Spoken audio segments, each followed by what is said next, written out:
Marathon feels like a fleeting train ride that will soon run out of fuel, stop in its tracks, and never travel again. And yet when I play Marathon, it feels like I'm playing something I've played since birth. Game after game, I find myself being taken back to places I've already lived through. It's like Bungie, like most studios, has its own unmistakable DNA, one that we recognize, one that we feel at home with. So what keeps bringing me back to Marathon? The answer? The gameplay loop. The effortless repetition of deploying and extracting.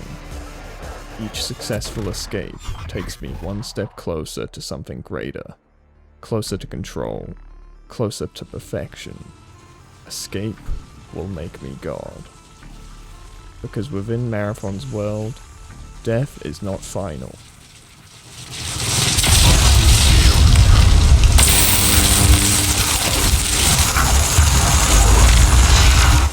The runner, a biosynthetic shell with a human consciousness embedded within, dies and returns, over and over again.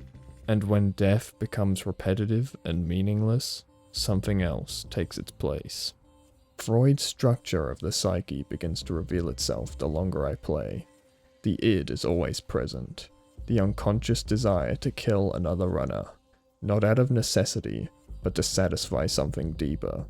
The sound of the weapon, the confirmation of control, the instinct to reload, even when the magazine is nearly full. Chasing a kind of perfection that doesn't need to exist. Freud suggests that ego represents what we call reason and common sense, highlighting how rational planning operates alongside deeper, instinctual drives. So let's talk about the ego. The part of me that plans, that loots, gathers, and prepares, that treats each contract as a checklist, a planned strategy of risk and reward.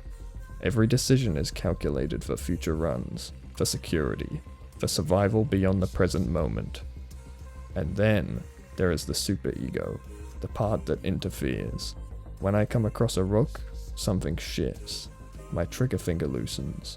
My thoughts interrupt themselves. I speak, I hesitate. I allow something like mercy to exist, despite the risk, despite the system, despite the fact that my life and my loot are both expendable. Even in a world where I cannot truly die, I still act as if my actions matter. Jung's concept of the shadow urges my every move. Because not every decision is guided by restraint, every encounter with the UESC unit, every hostile presence, fills my mind with something else. Something without hesitation, without remorse. As Jung describes, the shadow is a moral problem that challenges the whole ego personality, suggesting that suppressed impulses remain present and active within behavior. To kill on sight and never look back. To take, to strip value from anything that stands in my way. Not because I need to, but because the shadow suggests it. Because the contracts demand progress. Because the system quietly encourages extraction, performance, and continuation. The shadow doesn't force action, it offers it.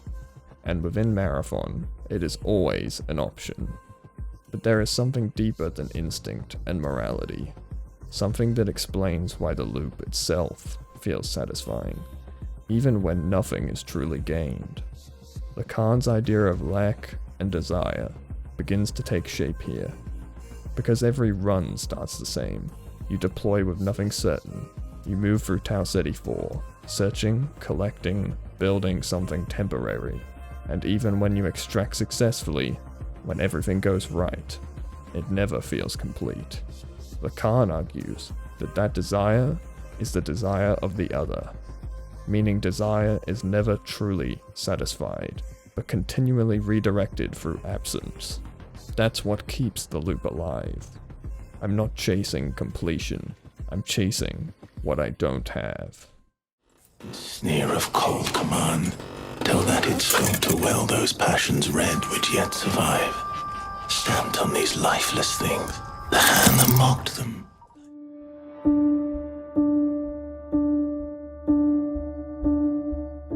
So why do I continue to play Marathon? It isn't just the mechanics, or the familiarity. It's the way the game places me in a system where nothing should matter, and then forces me to confront the fact that maybe it still does.